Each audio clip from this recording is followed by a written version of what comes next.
Here in the quiet country lanes, picturesque hills and quaint market towns of the Cotswolds, I'm going to have a vintage enthusiast's adventure.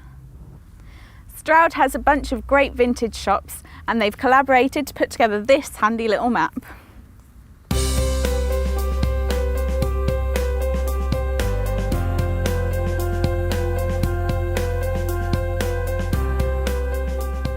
Here in Stroud you'll find lots of lovely shops and cafes, and if you come on a market day, the shambles here will be full of stalls. There are 2 regular buses from Minchinhampton into Stroud which could also help you to explore the surrounding villages. The bus leaves from the old market square, and once you've caught the bus into Stroud you'll be struck by how hilly it is. But amongst those hills and streets you'll find some vintage gems, such as Time After Time on the High Street. This vintage store has fashion from the 40s right through to the 80s, hand-picked by the friendly owner, as well as accessories and home accessories. Sadly, the spectacular 60s floor lamp at the front of the shop is not for sale, but almost everything else that is jam-packed into the 2-floor space is. You'll find this shop mentioned in the Vintage Stroud map, which can be picked up from various shops and tourist places in Stroud to help you find the best. Another of these is right next door. Inprint Bookshop has a huge collection of vintage, antiquarian and simply well-loved books to browse, including some rarities. They also have plenty of information on other antiquarian booksellers and events. Another of the excellent shops on my vintage tour is Duffel, where you can choose from a variety of furniture, including Urkel tables and 60s paintings. There is also an extensive clothing section, with vintage Levi's, pretty dresses and accessories to go with them. Elsewhere in Stroud there are all sorts of shops and cafes hidden down side streets and quiet spaces to relax.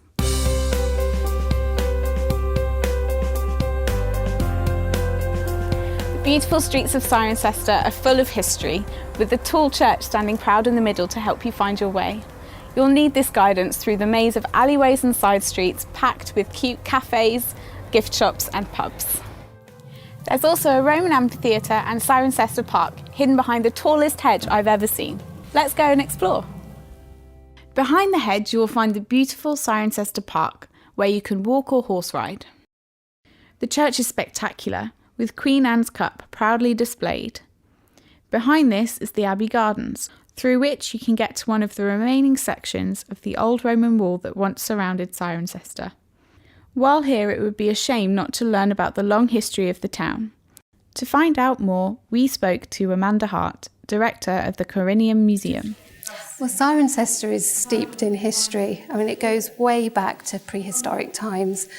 We've got a prehistoric landscape around the town. However, the town really truly develops in the Roman times, and that's when it is established as a town.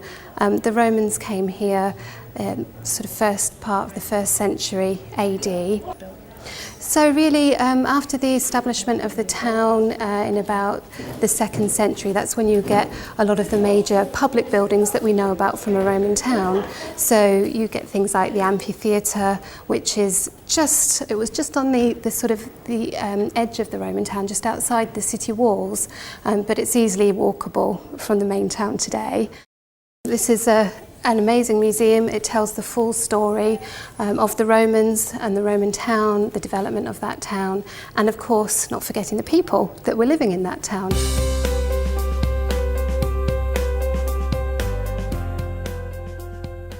After a lovely day exploring Stroud and Cirencester, I've decided to pitch up halfway between the two, at Tobacconist Farm campsite. It's just outside the beautiful village of Minchinhampton, where you can go for a stroll on the common after tea. Set on a family smallholding just outside the pretty village of Minchinhampton, the site is one main field with sheltered pitches one side and less landscape pitches the other, with a separate car park at the top of the field, the facilities at the bottom and another rally field to the side. Each pitch has electric hookup and there are 2 drinking water points. By the entrance gate you'll find the rubbish area with separate bins for recyclables and ash. The facilities block has a urinals room, 2 separate toilets, 2 single shower rooms, 2 family shower rooms, one of which has been designed for disabled guests. The building also houses the camping kitchen with indoor and outdoor washing up sinks, a washing machine, kettle, shelves, fridge freezer and sockets where you can charge your devices. Kids will enjoy the children's play area. Lucy, the owner, is also happy to supply fire pits and wood so that you can have campfires by your pitch. A fellow camper tells us why he was drawn here.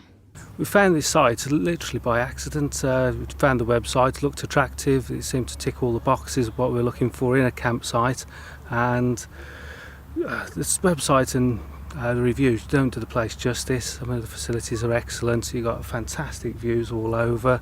Lucy runs the place out magnificently, she's excellent with the guests, and it's a nice site, quiet site. It's ideal for the boys to sort of go and play, and just an excellent place to relax. Nearby Minchinhampton has a corner shop, local bus services, a pub and takeaway, and the beautiful Minchinhampton Common. It is a very relaxing site with everything you could need to make a back to basics camping trip more comfortable.